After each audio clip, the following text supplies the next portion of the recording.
आज की जनरेशन में ना बड़े बड़े स्पोर्ट्स पर्सन्स और बड़ी कंपनीज का या बड़ी आप कहें कि बड़ी बड़ी कंपनीज का ना एक कमाल का अमालगमेशन है, एक अटूट नाता है।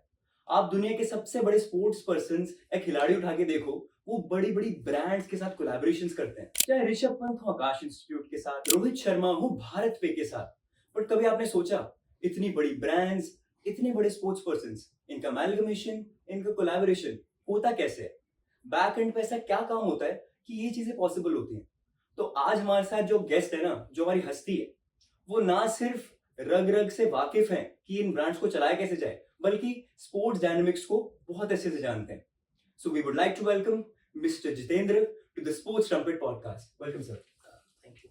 कैसे हैं सर? बहुत बढ़िया, आप बताइए। बहुत बढ़िया सर। तो आज मेरे पास बहुत सारे सवाल हैं एंड बहुत इंटरेस्टिंग चीजें मैं आपसे पूछना चाहता हूँ एज ए यंगस्टर भी, क्योंकि हम भी कोशिश करते हैं कि बिजनेस में कैसे अपने आप को ढाले, है ना। सबसे पहले तो ये कि जहां पे जब आपके बारे में सुना ना मैंने, तो सब लोग आपके मेन नाम से तो नहीं जानते, सब जीतू जीतू करते रहते हैं। तो ये जीतू नाम कैसे पड़ा आपके इस इंडस्ट्री में, कैसे इसका स्टार्ट हुआ?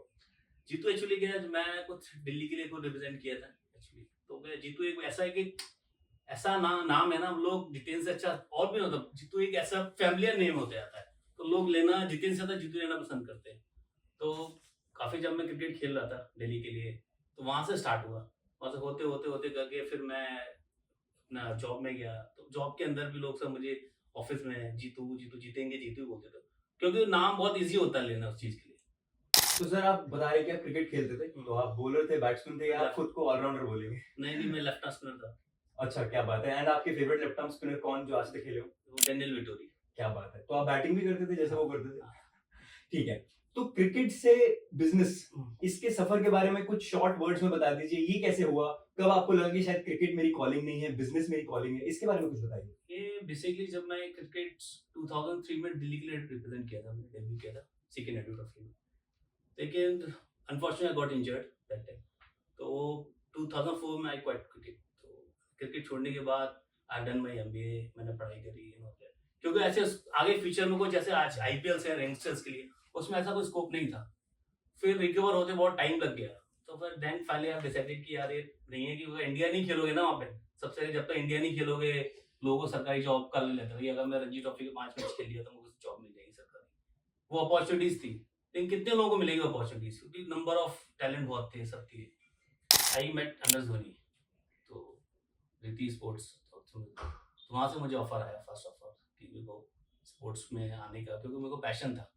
मीडिया में मैं काम करता था, लेकिन कहीं ना कहीं मेरे वो इंस्टिंक्ट अंदर से थी कि यार मेरे को स्पोर्ट्स के लिए कुछ करना है। तो उसके बाद तो ऐसे करा, फिर मैंने एक कंपनी ज्वाइन करी जो नॉन क्रिकेटिंग टैलेंट को मैनेज करती थी। 2014 में मैंने उसमें काम किया था। प्रो बॉक्सिंग लॉन्च हुई थी इंडिया में, विजेंद्र सिंह का, अपने याद भी होगा, 15 में। तो वो मैं काफ़ी उसके अंदर मैंने बहुत बड़ा स्ट्रैटेजी रोल प्ले किया था विजेंद्र सिंह। वैसे तो आपका नाम जीतू है, पर आपकी और सार्थक सर की जोड़ी जो है वो पूरे बिजनेस मार्केट में जय वीरू की जोड़ी अगर हम बोलें तो उसमें कोई गलत बात नहीं होगी। तो ये जो जोड़ी है, आप सार्थक सर से कैसे मिले, और आपका जो एक बॉन्ड है, अब तो काफी अच्छा बॉन्ड बन गया, बिजनेस से लेकर अब दोस्ती तक, और काफी मतलब मार्केट में भी आप दोनों का नाम जय वीरू के नाम से बहुत ज्यादा फेमस भी है। तो उसके बारे में क्या बोलेंगे, अपने बॉन्ड के बारे में सर के साथ?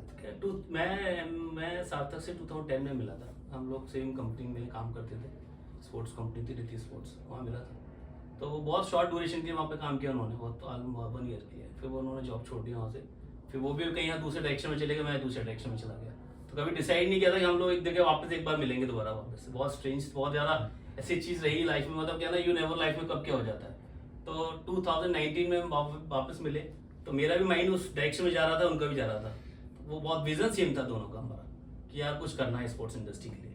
तो फाइनली वी हैव डिसाइडेड कि यार करना है तो करना है, let's do that. Wonderful wonderful. बात करें सर एमएस धोनी की, तो उन्होंने फील्ड पे क्या किया पूरी दुनिया उसकी विटनेस है, और कमाल की कैप्टन है, शायद arguably the best captain of all time for India.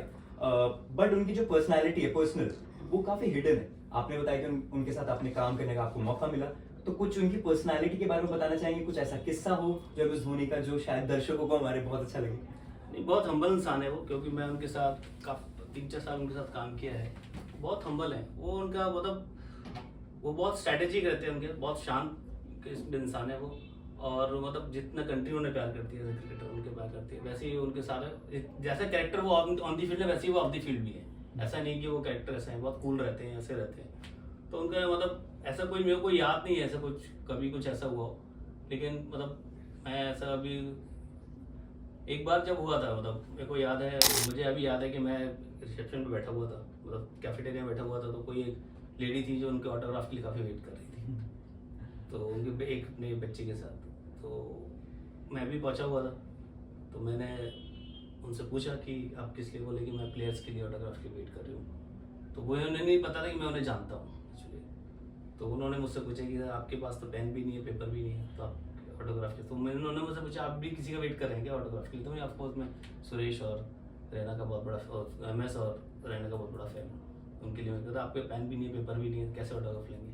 तो उन्हें नहीं पता मैं जानता हूँ दोनों को। तो उन्होंने मुझे पेन पेपर दोनों दिया कि आप जब आए थे, जैसे ही टीम मीटिंग चल रही थी, ऐसे टीम मीटिंग में प्लेयर्स अपने निकल के जा रहे थे बाहर, तो सारा कॉर्डन ऑफ हो रहा था क्योंकि एरिया उतना था, सारा सिक्योरिटी थी।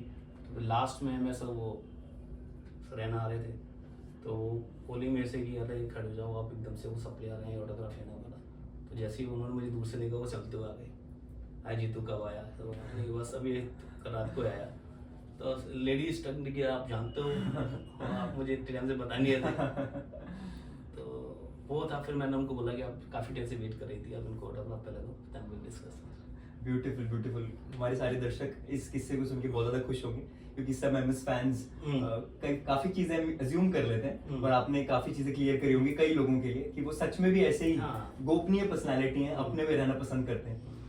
अब हम बात करते हैं सर, जैसे हमने बात करी MS धोनी की, तो एक और बड़ी फेमस चीज है जिसके बारे में बात करना चाहता हूँ, अश्नीर ग्रोवर सर के बारे में बात करना चाहता हूँ। एक बार मैंने उनका इंटरव्यू सुना था, वो बता रहे थे कि भाई उनको भारत पे के लिए, if I am not wrong, Bharat पे के लिए उन्हें विराट कोहली सर को साइन करना था। बट वैसे तो अश्नीर सर कुछ भी कर सकते थे जब वो चाहें, बट उसमें ये पता चला कि उनके लिए पॉसिबल मे भी नहीं हो रहा था, इतना वाइबल नहीं हो रहा था विराट कोहली को साइन करना। तो उन्होंने ये सोचा कि उतने में शायद 11 या 12 प्लेयर साइन हो जाएंगे। तो ये डील काफी फेमस हुई थी, रील्स में भी बहुत चली, इंस्टाग्राम पे सब ऑडियंस ने भी देखा। इसके बारे में थोड़ा सा प्रकाश डालिए, लाइट डालिए इस बात पे। हम लोग अश्नीर से मिले थे ना, तो वो ये डिसाइड किया था कि मैंने पूछा था आपने सलमान खान को बैट हमें से लिया है, कुछ इसके पीछे को रीजन ऑल दैट। जब मैंने तो एक वही सजेशन था मेरा कि मतलब नाम कंपनी का भारत पे है, तो कहीं ना कहीं एक ट्रस्ट बिल्ड होता है, नाम के साथ कंट्री के साथ जुड़ती है, वो दोनों सिनर्जी मैच कर रही है। तो मेरे दिमाग मेरे ये क्वेश्चन देता है कि मेरे को आप, I think it's my opinion कि आपको you should go with the country pride. Country pride के लिए क्या होना चाहिए, लाइक ए स्पोर्ट्स पर्सनैलिटीज। तो हमने बोला कि पहले उन्होंने बोला कि मैं अगर अगर कुछ ऐसा है तो मैं विराट को देखूंगा। तो the Virat is cost is very high, सबको पता है। तो वही सजेशन था कि अगर विराट हाई है तो कुछ ऐसा स्ट्रेटेजी प्लान किया जाए जो मेमोरेबल हो उसके लिए। तो उसमें देन वी हैव डिसाइडेड कि चलो मैं सजेस्ट किया कि क्या करते हैं, फिर एक भारत में टीम बनाते हैं। तो भारत में टीम जब डिसाइड किया तो मन में नहीं आता कि यार बहुत कॉस्टली हो गया ना दैट। तो वो सब चीजें कि बजट में फिट करनी थी चीजों को, तो बहुत चैलेंजिंग रहा क्योंकि 11 प्लेयर ऑन बोर्ड करना और उनको एक टाइम पे उनकी मार्केटिंग कैंपेन को लॉन्च करना। उसके बाद दूरी कोविड टाइम, क्योंकि कोविड के टाइम पे ये कैंपेन लॉन्च हुआ था 2020, तो कोविड अपने पीक पे था, तो बहुत चैलेंजेस रहे। तो वो 11 प्लेयर वाला जैसे आपने पूछा ना, वो वहां से स्टार्ट हुआ।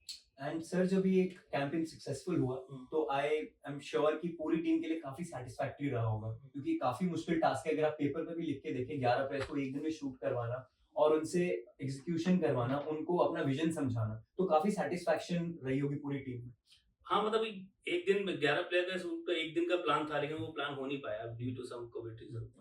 फिर वो सबको अलग अलग डिफरेंट जोन के अंदर उनको सबको कैंपेन को शूट करना पड़ा, क्योंकि प्रोटोकॉल भी फॉलो करने थे कोविड के, वो भी तो चैलेंज था सबको। किसी ने चेन्नई में किया, किसी ने दिल्ली में किया, सारा अलग अलग सब सिटीज के अंदर वो शूट का कैंपेन किया। उसके बाद फिर कैंपेन लॉन्च किया, फिर तो सबको पता है। वंडरफुल। हम सब साक्षी हैं कि क्या हमने देखा कि काफी हर जगह हमें क्रिकेटर्स ही दिख रहे होते थे भारत पे के, और हमें पता नहीं था। बहुत अच्छा लग रहा है आपसे बात करके कि आप लोग उसके मतलब कॉन्सेप्चुअलाइजेशन में आप लोग इन्वॉल्व थे, क्योंकि हम तो बच्चे जैसे हम कहीं ग्रोसरी शॉप जा रहे हैं तो भारत पे के स्टिकर्स हैं, रोहित शर्मा दिख रहे हैं, केएल राहुल दिख रहे हैं, बहुत सारे प्लेयर्स दिख रहे हैं। सर अब हम ऐसी कोई डील के बारे में जानना चाहते हैं या ऐसी कोई कोलैबोरेशन जिसके पीछे पूरी टीम की बहुत ज्यादा मेहनत लगी और काफी बड़ी डील हो, may be one of the biggest deal of your life, जो आपकी लाइफ चेंज कर दे, ऐसी कोई डील के बारे में बता सकते हैं? हाँ, ऐसी डील है, मुझे बहुत याद है और बहुत चैलेंजेस आए उस डील के अंदर। वो आईसीसी और भारत क्रिकेट एसोसिएशन था, जो 2021 में हुआ था, 2021 के अंदर हुआ था। इस 3 year deal, it's a global partner deal in Bharat में विद आईसीसी। तो बिगेस्ट डील थी वो, काफी चैलेंजेस आए उस डील के अंदर। वो डील मतलब एक गेम चेंजिंग डील थी वो हमारे लिए, क्योंकि आईसीसी के साथ अब एसोसिएट होना अपने आप में एक प्राउड वाली मूवमेंट्स वाली बात होती है।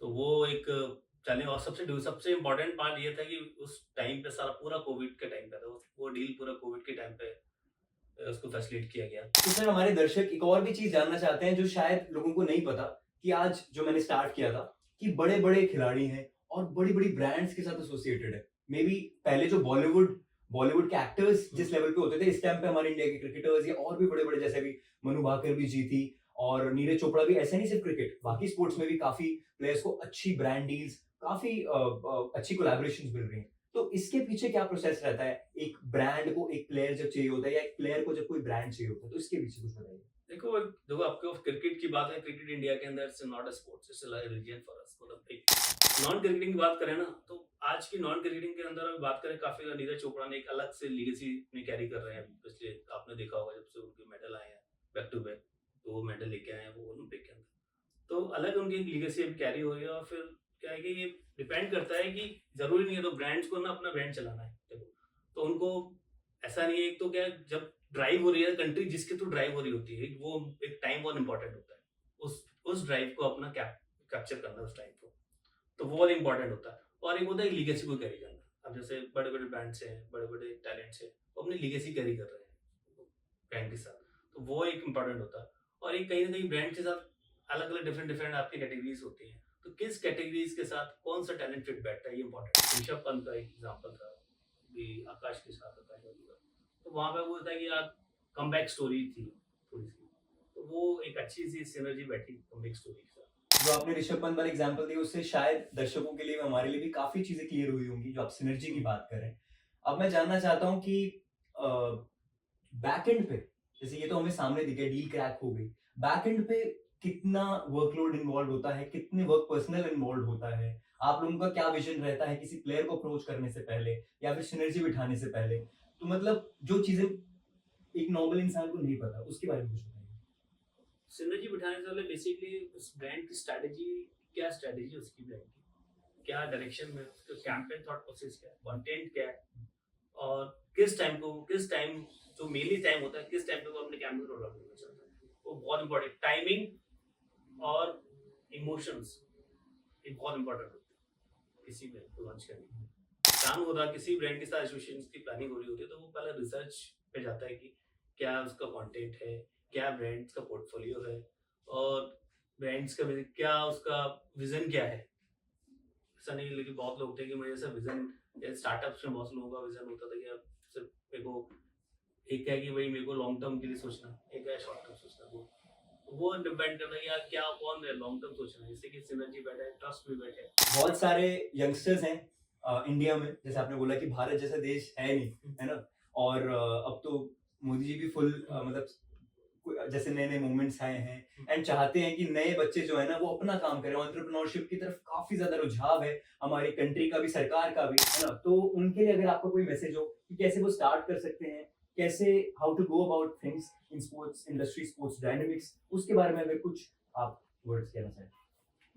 बेसिकली हाँ, जैसे ये स्पोर्ट्स इंडस्ट्री इंडिया के अंदर मतलब काफी रैपिडली ग्रोइंग कर रही है, और काफी कुछ अपॉर्चुनिटीज हैं आपको, तो काफी कुछ यूनिवर्सिटीज इसमें स्पोर्ट्स मार्केटिंग के कोर्सेज भी करा रही है, तो काफी स्ट्रीम्स है इसके अंदर काम करने के लिए। ऐसा नहीं है कि आप टैलेंट विंग में चले जाओ, टैलेंट मैनेजमेंट में, स्काउटिंग में जा सकते हो।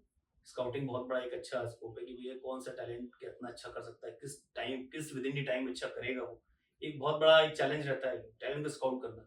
क्योंकि अभी क्या है, स्काउट वही लोग करते हैं जो उस इंडस्ट्री से रिलेटेड है टेक्निकली।